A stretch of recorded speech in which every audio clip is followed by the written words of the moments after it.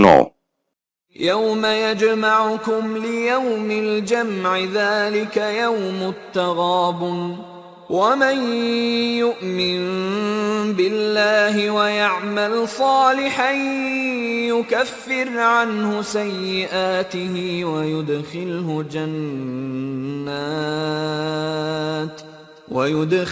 جنات تجري من تحتها الأنهار خالدين فيها أبدا ذلك الفوز العظيم۔